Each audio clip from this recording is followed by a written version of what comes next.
Now, here's Chief Meteorologist Lee Haywood with your Storm Track 3 AccuWeather forecast. Brought to you by Saltair Heating and Cooling. And a good Monday evening. On this Martin Luther King Jr. Day, we had great weather conditions, sunshine, scattered high clouds. The temperatures got warmer today compared to the weekend. We were near 60 this afternoon. Tonight, skies are mostly cloudy. Those clouds building in from the west. Now, we're not going to have any rain to worry about tonight. Temperatures will be on the chilly side. We'll be steady and slowly rising overnight, but I think in general, low to mid 40s is what you'll expect late tonight. We'll talk about a warming trend for midweek and the next rain chance coming up. Your news at 6 starts right now. You're watching WWAY News at 6.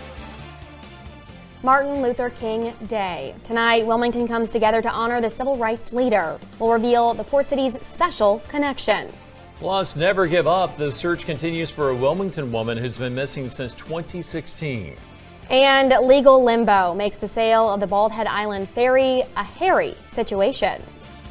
Thanks for joining us tonight. I'm Hannah Patrick. And I'm Jeff Rivenbark. Good evening. For nearly 4 decades, people in the U.S. have honored Dr. Martin Luther King Jr. on the third Monday of January, marking his birthday, which is actually January 15th.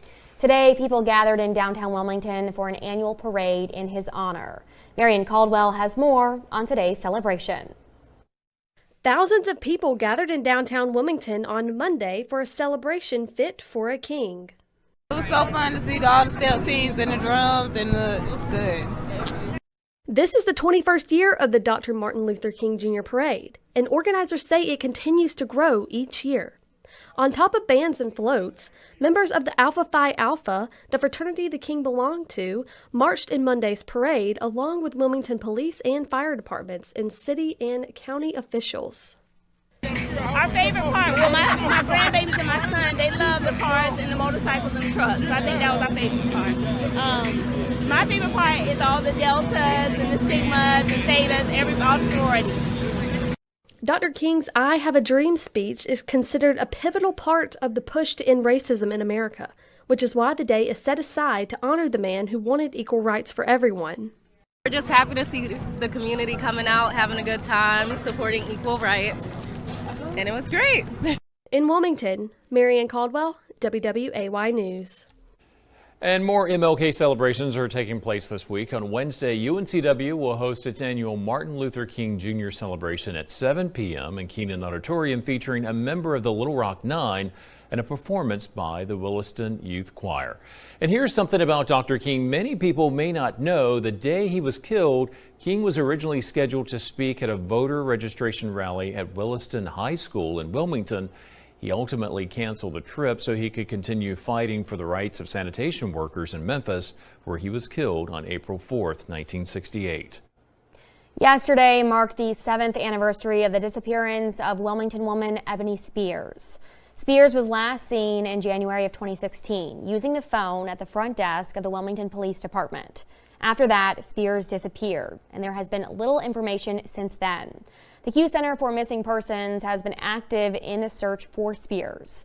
We spoke with Q founder Monica Kaysen, who continues to work to bring Spears home. Well, last year we did a huge search with Wilmington, partnered with Wilmington Police Department and other agencies, and we rescoured all the areas we had searched and extended farther. We came back just this past year, a few months ago, and searched, going down Martin Luther King. Kaysen believes that it is possible someone knows something and hasn't spoken out yet. If you have any information regarding the disappearance of Ebony Spears, contact the Wilmington Police Department. The New Hanover County Sheriff's Office is investigating racial slurs painted on some of the concrete sound barrier walls on the new military cutoff extension. According to the Sheriff's Office, they were called to look into the incident nearly 2 weeks ago. The graffiti was put onto several sections of the wall between Putnam Drive and Lindeer Road. At this point, no arrests have been made, and there is no description of any potential suspects. The Onslow County Public Safety Memorial in Jacksonville was vandalized on Saturday with graffiti depicting anti-Christian phrases and imagery. The memorial shares a parking lot with the Tar Landing Baptist Church. County officials say churchgoers found the vandalism yesterday morning. The memorial honors fallen first responders Work to clean up the vandalism will start this week. The Onslow County Sheriff's Office is investigating. And in happier art news, the Surf City Beautification and Enhancement Committee has been hard at work prepping its mural wall for painting. Workers pressure washed and applied primer. The town says the unveiling is scheduled for sometime this spring. In New Hanover County, Elizabeth's Pizza and Italian restaurant in Wilmington says it's temporarily closing. In a Facebook post, the business cites the closure is due to complications and other limitations associated with a long-standing insurance claim for storm damage and that temporary repairs and partial operations are no longer practical. They say the closure may last for months or years depending on the completion of the insurance claim. The battle over the future ownership of the Bald Head Island Ferry continues to play out. Renee Spencer with the Star News reports the North Carolina Utilities Commission ruled on December 30th that the barge and parking facilities are public utilities because they serve the ferry system. That means Bald Head Island Limited, which has been trying to get a new owner for the ferry system for half a decade, cannot sell those things without the commission's approval. In May, a private equity and real estate firm named Sharpview entered into a contract with Bald Head Island Limited to buy the ferry system, the barge, and parking assets, but the Bald Head Island government appealed the sale to the Utilities Commission. A hearing on the matter was set to begin this month, but it's been postponed. With COVID-19 cases continuing to be high around the holidays, there's a new push to get people boosted against the latest variants. The UNCW Student Health Center is offering free COVID-19 boosters for anyone who wants one, as long as you're 16 or older. They're available Friday morning from 8:30 to 11 and that afternoon from 1:30 to 4. The Pfizer and Moderna boosters will be available while supplies last. It's free and no appointment is necessary. If you're unable to make it this Friday, they'll be doing it again next Friday at the same times. The need for blood is also critical. The American Red Cross has made January National Volunteer Blood Donor Month because blood donations typically drop off in January due to holiday breaks from schools, bad weather, and winter illnesses. January is a month of great need for blood donations, partially due to surgeries that were postponed in December and holiday schedules that prevented donors from giving blood. Gas prices are holding steady in North Carolina while falling in South Carolina. The average gas price is $3.14 a gallon today, according to Gas Buddy's survey of 6,100 stations statewide. Prices in North Carolina are 20 cents per gallon higher than a month ago and 5 cents higher than a year ago. Meanwhile, prices in South Carolina have fallen 3.5 cents per gallon in the last week, averaging $2.94 per gallon. The 2023 tax season officially starts 1 week from today. There are a few changes this year you need to know about. For those who were paying last year's taxes in quarterly installments, the last quarterly payment is due tomorrow. As for this year, some tax credits will return to 2019 levels, which means some taxpayers will likely receive a significantly smaller refund compared with the previous tax year. Those who got $3,600 per dependent for the child tax credit last time will, if eligible, get only $2,000 per dependent this time. For the earned income tax credit, eligible taxpayers with no children who received about $1,500 last year will now only get $500, and the child and dependent care credit returns to a maximum of $2,100 this year instead of $8,000. North Carolina is becoming a popular spot for retirees. Up next, which study is giving the Tar Heel State a silver medal on the matter, and who's got the gold? And if you've got time on your hands, what better place to spend the day than at Longleaf Park? You might need the umbrella tomorrow afternoon and evening as there's going to be a chance for showers moving over the Cape Fear. The bulk of this week, though, mainly rain-free with a nice warming trend. We'll have all those details coming up. And let's take a look right now and see what's happening in the Ways community. Traffic actually not looking bad today with it being a holiday. A lot of folks have the day off. We are seeing a little bit of heavy traffic northbound on South College Road at Oleander Drive. Traffic in that area about 13 miles per hour. Also a bit of traffic there on Wrightsville Avenue as well. Both of the bridges in the downtown Wilmington area looking good. No issues to talk about in the downtown Wilmington area. We'll head up to Pender County next. Looking pretty good on 17. We are seeing the normal problem though on 17 as you head towards Hampstead. instead near 210. Traffic in that area is a little bit slow. Otherwise, though, pretty good through Holly Ridge all the way up towards the Jacksonville area. Make sure to join Operation Gridlock and the WWAY team on the Waze app. And welcome back. Martin Luther King Day is a federal holiday, and many people had the day off. Lots of people across the Cape Fear took advantage of the holiday. Longleaf Park in Wilmington was a popular spot this afternoon. We saw lots of people there walking on the trails, spending time at the dog park, or playing basketball, tennis, or volleyball. We also saw lots of kids who were out of school for the day enjoying time on the playground. I'm just here at Longleaf Park, as you guys see. I'm just hanging out with my friends, having a really good time, and gonna hang out with my family, have a nice dinner, everything like that. We're probably gonna go to Jungle Rapids next, and we're having a good time. We just came from the pond. We saw 2 giant fish, and we're just here to have a really good time. Lots of fun. Despite the brisk start to the day, temps in the low to mid-50s during the afternoon were a welcome break from this weekend's very chilly weather. A recent study ranked North Carolina as the second most popular state for retirees to move to this year. The Hire a Helper study says more than 234,000 Americans moved to a different state to retire in 2022. This year, Florida took the top spot with just under 12% of retirees moving to the state. North Carolina was next with about 9.5% of retirees. The Tar Heel State ranked number 4 in 2021, but didn't make the top 10 in 2020.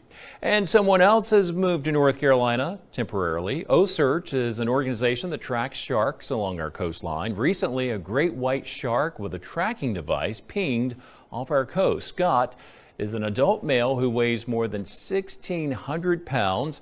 The 12-footer pinged off the Brunswick County coast on Friday. He was first tagged in 2021 off the Canadian Atlantic coast, and I hope I don't meet him. I know. I love seeing this news as long as I'm not swimming in the ocean that day. No way. Well, cool. Another recent retiree could be coming out of retirement in North Carolina. The Panthers are interested in Sean Payton for their head coaching job. How much the Super Bowl winner might cost. And if you are planning a round of golf on Tuesday, you may want to try to get it in late morning into early afternoon, because as we go deeper into the day, there's going to be a chance for showers to arrive across the area. 49 in the morning. We do get into the mid-60s for the afternoon. We got some 70s Wednesday and Thursday. More on that coming up.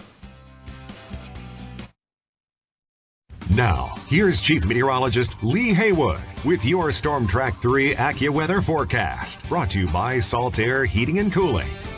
And a good Monday evening. Traditionally, middle January is usually the coldest time of the year here in the Cape Fear, and certainly felt like it over the weekend. We had that sharp cool down across the region, only getting to 47 Saturday, 51 on Sunday. But we did recover nicely today. It was a really nice Martin Luther King Jr. Day over the area. We had a lot of sunshine, some scattered clouds, getting to 59 degrees. Notice the low temperature this morning, down to 26. There were even a few spots up toward Kenansville and Jacksonville that dropped to around 20 degrees. So it was bundle up weather this morning, but we're recovering nicely next couple of days. Notice how a ridge of higher pressure begins to build up along the southeast coastline. That is going to push milder air in, so that as we get into tomorrow, low to mid 60s for highs. We're 70 degrees heading into Wednesday, low to mid 70s on Thursday, maybe backing off a little bit on Friday, and 60 for the weekend. But the general trend is for certainly warmer weather as we head into this week. Right now, middle and upper 40s to around 50 in most communities. Skies are mostly cloudy. We are rain-free out there, and I think we're going to stay rain-free tonight.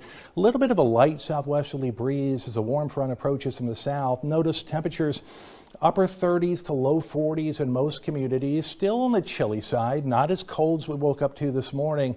Also, I think temperatures steady and slowly rise a few degrees as we head into late tonight.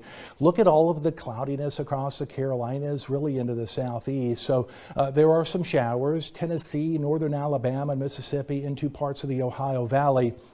High pressure is to the south, and what we're keeping an eye on are these showers because they're going to make a run for our area as we head into tomorrow afternoon and evening. Starting in the morning, sunshine and cloudiness for your Tuesday, 43 degrees. We're low 60s at noon, and then we have mid 60s as we go into the afternoon. Let's track those showers with your pinpoint futurecast. Mostly cloudy, rain-free tonight. You're going to have a rain-free morning, but watch as that area of showers moves from Columbia to Fayetteville up into Norfolk and Virginia. They approach our inland communities early afternoon. Showers will be around from mid and late afternoon into the early evening. High temperatures tomorrow getting back solidly into the 60s in all areas. Middle 60s, Leland into Wilmington and also Burgaw. Low 60s in Elizabethtown with a degree or two above 60 along the immediate coast. So the showers will probably linger around through the evening hours. Folks, we're not going to get a whole lot of rainfall out of this. Maybe a tenth to a quarter of an inch is about all you're going to see. Then the story, once the showers get out of here tomorrow evening, is the much warmer air. Notice how that warm front builds across Fayetteville and Raleigh and then goes eventually up into Virginia. This means a nice warm up as we start to see the 70s return, and that'll be in the WWAY Storm Track 3 AccuWeather 7-day forecast. Steady and nice warming trend. I think folks who did not like the cold weather over the weekend will like this. 64 tomorrow, 70 Wednesday. We have mid 70s Thursday, even Friday into the upper 60s. The only chance for showers we have this week is tomorrow afternoon and evening. So for the most part, really won't need the umbrella as much this week. Just a little bit of a chance of rain, right? Just a little bit. I'm going to call it about a 30% chance for showers tomorrow afternoon and evening. Well, loving those 70s, that's for sure. Yeah, they're back soon. Thank you, Lee. Up next, will the Saint come marching in? Details on the Panthers looking to interview Sean Payton for their head coaching position. Covering the Carolinas, Duke Energy says it won't pay liability claims from customers affected by the outages the company put in place last month. The company turned off power ahead of Christmas weekend, a cold blast, saying it had less power available than originally estimated. The company apologized to customers earlier this month, but has denied all liability claims, recommending instead that customers file a claim with FEMA or their insurance. Duke's service contract protects it from liability due to natural weather events, but says nothing about intentional outages. A Mooresville man has been charged with murder after police said he called 911 to report that he shot his wife. Police say the call came in yesterday afternoon around 5:15. When officers arrived, they found 39-year-old Annalene Julia Trock shot inside the home. She died from her injuries. 39-year-old Derek Thomas Trock is charged with first-degree murder. He was taken to the Iredell County Jail and was given no bond. In Iredell County, a 23-year-old is facing charges in connection with his father's death. The sheriff's office was called to a home in Troutman after a caller asked for a welfare check. When deputies arrived, they found Michael Renard Clark dead inside his home. Investigators determined that Clark had been killed by someone else. They obtained a felony warrant arrest for the victim's son, Carlton Clark. The sheriff's office says he has a criminal history, which includes breaking and entering. The Alamance County Sheriff's Office says a woman connected to a sexual assault case is being charged with an additional felony. 44-year-old Christy Denise of Snow Camp is accused of failing to report sexual assaults allegedly committed by 49-year-old Robert David King Jr. A victim told detectives that King assaulted the victim 4 to 5 times and that Denise was told of the assault but did not believe the victim. On Friday, the district attorney's office accused Denise of violating the conditions of her pretrial release by attempting to produce falsified documents and coerce the victim into changing their statements. Denise now faces an additional felony charge of obstructing justice. Switching gears, the Carolina Panthers have received permission from the New Orleans Saints to interview Sean Payton for their vacant head coaching position. That's according to a person familiar with the situation. The 59-year-old Payton stepped down as head coach of the Saints after last season after a long, successful tenure, including a Super Bowl victory in the 2009 season. Payton could be particularly pricey because the Saints would likely receive significant draft pick compensation before agreeing to allow Payton to join the Panthers. All right, it was a pretty cold weekend, but things are set to warm up. Yes, up next, Lee's back with another look at your 7-day forecast. steady warming trend over the next couple of days. This is your Tuesday weather forecast. Overnight tonight, we're going to drop into the low 40s, but we quickly get into the 60s tomorrow. We're going to see a lot of cloudiness, a little bit of sunshine, and also a chance for some afternoon showers as a little rain band moves across the area. Now, the rain chances overall are not going to be all that high for your Tuesday afternoon and evening. Then we're pretty much dry for the rest of the week. Wednesday is partly cloudy, looking nice and mild at 70. How about some mid-70s on Thursday? Well, we have them for you. 68 Friday. The weekend won't be as cold as the one we just had, but we will have a chance for showers, especially second half of the weekend. Well, it's like a yo-yo. Yeah, but Thursday should be a holiday or a sick day. I'm just saying. I think for a lot of people it might be. It really should be, yeah. All right, thank you so much for joining us tonight. Your national news is next. And we're back with more local news at 7 on WWAY CBS. Good night.